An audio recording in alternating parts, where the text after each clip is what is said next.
Obama, do you have your envelope? Not yet, Jack, but I'm about to. Last year, Michelle Obama announced the Oscar winner for Best Picture live from the White House. And the Oscar goes to... But this was by no means the most remarkable moment in the long history of politics at the Oscars.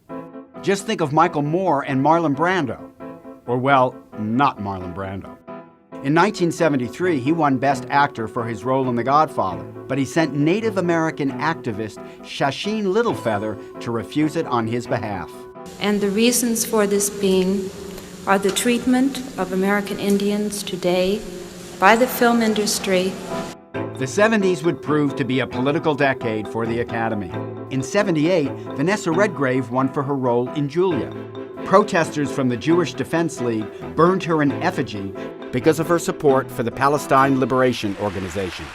In her acceptance speech, Redgrave pushed back. You have refused to be intimidated by the threats of a small bunch of Zionist hoodlums whose behavior is an insult to the stature of Jews all over the world. Her statement prompted an emotional response from presenter Patty Chayefsky. I would like to say, personal opinion of course, that I'm sick and tired of people exploiting the occasion of the Academy Awards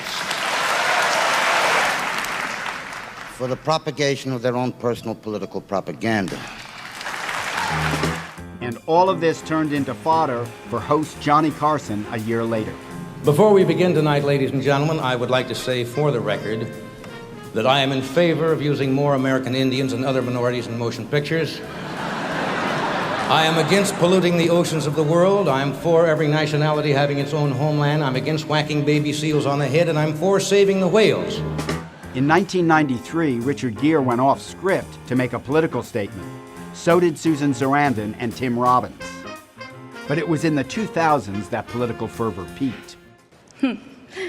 Bowling for Columbine. Michael Moore and Michael Donovan! Here is Michael Moore accepting the Oscar for Best Documentary 4 days after the United States invaded Iraq in 2003.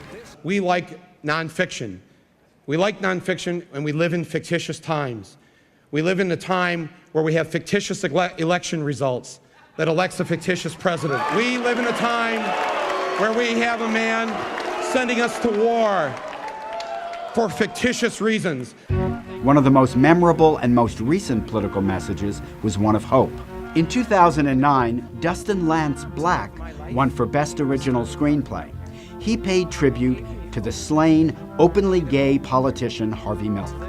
If Harvey had not been taken from us 30 years ago, I think he'd want me to say to all of the gay and lesbian kids out there tonight who have been told that they are less than by their churches or by the government, God does love you, and that very soon, I promise you, you will have equal rights federally across this great nation of ours. Thank you.